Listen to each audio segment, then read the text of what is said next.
Assalamualaikum warahmatullahi wabarakatuh. Perkenalkan, nama saya Dewi Arianti dari kelas 3F, jurusan Hukum Ekonomi Syariah dengan NIM 222111202. Saya akan menyampaikan materi tentang IBAM Al-Quran. Yang pertama, pengertian mubamat IBAM Al-Quran.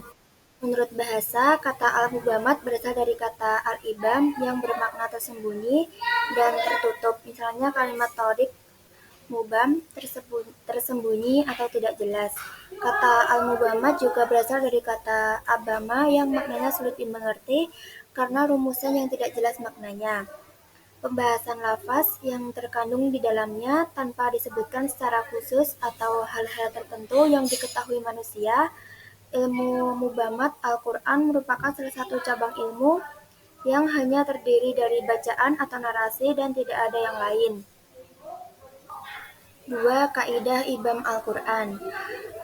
Dalam tulisan kitab Khalid Ibnu Utsman Al-Sab, Qawat Al-Tafsir, dalam kitab ini dijelaskan ketiga kaidah yang berkaitan dengan mubamat sebagai berikut. Kaidah pertama yaitu tidak perlu mencari urusan mubam yang diucapkan oleh Allah SWT karena hanya Allah yang Maha mengetahui. Penjelasan dari kaidah ini yaitu bahwa mencari mubamat yang tidak diketahui dalam Al-Quran adalah beban yang tercela, menyanyiakan hidup dan tidak ada gunanya. Hal ini khususnya dikatakan ketika Allah berfirman tentang mubam. Hal ini disebabkan kekhususan ilmu Tuhan yang tidak ada pada ciptaan Tuhan. Kaidah kedua yaitu tidak peduli bagaimana mubam diucapkan pada Al-Quran, tidak perlu berusaha keras untuk mengetahuinya. Penjelasan ini adalah bahwa Allah telah berubah. Al-Quran telah mengungkapkan dirinya sebagai tibyan atau penjelasan untuk segala sesuatu dan hudah atau petunjuk untuk segala kebaikan. Namun di dalam Al-Quran disebutkan sebagai iblah atau perintah, jadi tidak perlu membahas sifat tidak berguna. Berdasarkan hal tersebut, maka ilmu al-mubamat ini tidak dijelaskan dalam Al-Quran dan penjelasannya tidak terlalu rinci, kecuali yang dijelaskan pada ayat dan hadis Al-Quran yang lain. Hal ini disebutkan oleh Ibnu Taimiyah ketika beliau menjelaskan tentang Israiliyat Al-Mus'anhu, biarkan saja, jika tidak maka tidak perlu komentar, dan kepalsuannya karena tidak jelas apakah itu valid atau tidak. Ibnu Taimiyah mengatakan bahwa secara umum tidak ada manfaat karena menyangkut masalah agama. Ada yang menanyakan nama Ahab al-Kahfi, warna anjing, nomornya, tongkat Nabi Musa, terbuat dari kayu apa, dan nama burung dari mana dibawanya. Hidup melalui Nabi Ibrahim, mengenali bagian-bagian tubuh seseorang. Dan banyak lagi mubam Allah dalam Al-Quran yang tidak dijelaskan. Tidak ada arti dan kegunaannya dalam menentukan semuanya. Kaidah ketiga yaitu pengetahuan tentang ambiguitas hanya bergantung pada bukti nakli dan tidak ada kemungkinan masuknya unsur rayu atau pendapat. Ambiguitas dalam Al-Quran juga berasal dari Al-Quran yang disebutkan dalam kalimat lain atau ditunjukkan oleh konteks. Sebagaimana jelas juga dari hadis Nabi Shallallahu Alaihi Wasallam, Akhwar al-Sahaba yang menyaksikan turunnya wahyu dan mengetahui alasannya dari Israiliyat dan tidak ada bukti keabsahannya dalam Al-Quran atau Sunnah, namun kedudukannya tawahu tetap. 3. Manfaat mengetahui ibam Al-Quran. 1. Mubam dalam sanad. Sanad merupakan rangkaian riwayat yang menghubungkan hadis dengan Nabi Muhammad Shallallahu Alaihi Wasallam. Sanad mubam mengacu pada tidak jelasnya atau tidak pastinya yang mungkin timbul dalam rantai perawi sebuah hadis. Hal ini dapat berarti bahwa terdapat ketidakpastian mengenai identitas dan keaslian perawi tertentu dalam rangkaian tersebut, yang dapat mempengaruhi keandalan hadis. Pertanyaan tentang kejelasan perawi sanad dapat mempengaruhi cara pandang hadis dalam studi Islam.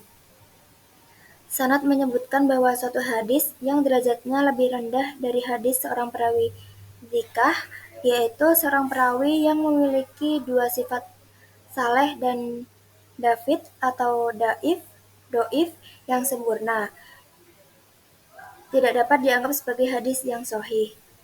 2. Yaitu mubham tentang matan. Mubham matan dalam konteks kajian hadis mengacu pada kesamaran dalam teks atau isi sebuah hadis. Apabila sebuah hadis dikatakan mubham matan, berarti terdapat keraguan dalam teks atau makna hadis tersebut. Hal ini dapat mempersulit pemahaman dan penafsiran secara benar pesan atau ajaran yang ingin disampaikan. Hadis tersebut banyak keuntungan dalam hal ini, namun yang menonjol adalah mengetahui pembicaraan atau penanya. Jadi, jika sebuah hadis mempunyai keutamaan, Anda akan melihat keutamaannya, namun ketika yang terjadi sebaliknya, kita bisa mengenali keutamaan dengan mengetahui bahwa mereka tidak diragukan lagi. 4. Sebab Ibham Al-Quran. Imam Al-Zarkasi dari Al-Burhan dalam Ulum Al-Quran, bab tentang Imam Al-Suyuti dari Ulum Al-Quran dalam ilmu Al-Mubhamat dan Al-Ikan. Keduanya menjelaskan alasan ambiguitas mubham dalam beberapa ayat Al-Quran. Hal-hal tersebut dijelaskan sebagai berikut. Pertama, yaitu suatu ayat yang mubham dijelaskan pada ayat lainnya. Kedua, maksud yang diharapkan sudah jelas karena popularitasnya. Misalnya dalam Quran Surat Al-Baqarah ayat 35. Terjemahannya, dan kami berfirman, hai Adam, diamilah oleh kamu dan istrimu surga ini. Dalam ayat ini nama Hawa, istri Nabi Adam, tidak disebut secara langsung, sebab Nabi Adam tidak mempunyai istri selain dirinya. 3. Sengaja menutupinya dengan tujuan menegaskan dan menguatkan perintah menyayanginya. Misalnya pada Quran Surat Al-Baqarah ayat 204. Terjemahannya, dan di antara manusia ada orang yang ucapannya tentang kehidupan dunia menarik hatimu, dan dipersaksikannya kepada Allah atas kebenaran isi hatinya, padahal ia adalah penantang yang paling keras. Orang yang dimaksud ayat ini adalah Akhnas ibnu Suraik, yang awalnya sangat tidak menyukai Islam, namun kemudian ia malah berhasil menerima agama yang dibawa Nabi Muhammad dan menjadi seorang muslim yang taat. Keempat, tidak ditemukan pengungkapannya atau penetapannya secara jelas atas manfaat yang penting. Misalnya dalam Quran Surat Al-A'raf ayat 163. Terjemahannya, dan tanyakanlah kepada Bani Israel tentang negeri yang terletak di dekat laut ketika mereka melanggar aturan pada hari Sabtu. Yang dimaksud kata Al-Qariyah dalam ayat ini adalah negeri Ailah atau Tabriyah. Kelima, yaitu untuk memberi perhatian atas hal yang bersifat umum, sekaligus menunjukkan bahwa hal tersebut tidak berkenaan dengan seseorang secara khusus. Misalnya dalam Quran Surat An-Nisa ayat 100. Terjemahannya, barang siapa keluar dari rumahnya dengan maksud berhijrah kepada Allah dan Rasul-Nya, kemudian kematian menimpanya sebelum sampai ke tempat yang dituju, maka sungguh telah tetap pahalanya di sisi Allah.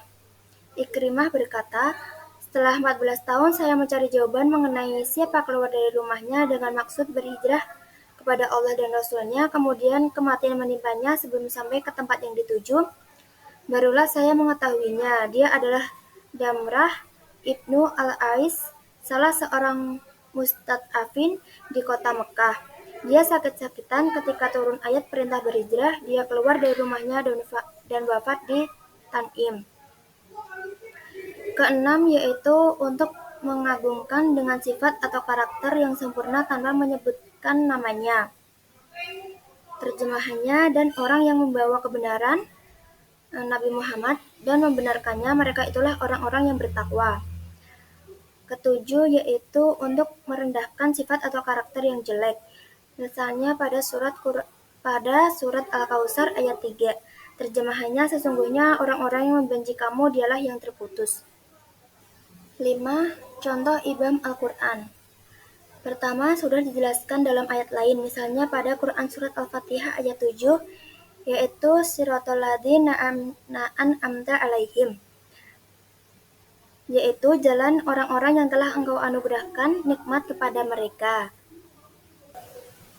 2. Maksud yang diharapkan sudah jelas karena popularitasnya, misalnya pada Quran Surat Al-Baqarah ayat 35. Wa qulna ya Adamus kun anta wa zaujukal jannata. Wahai Adam, tinggallah engkau dan istrimu di dalam surga. 3. Sengaja menutupinya dengan tujuan menegaskan dan menguatkan perintah menyayanginya, misalnya pada Quran Surat Al-Baqarah ayat 204. Wa minan nasi mayyu'jibuka qauluhu fil hayati dunya wa yudhillaha ala ma fi qalbihi wa huwal ladu hisam. Dan di antara manusia ada yang pembicaraannya tentang kehidupan dunia mengagumkan engkau, Muhammad, dan dia bersaksi kepada Allah mengenai isi hatinya, padahal dia adalah penentang yang paling keras.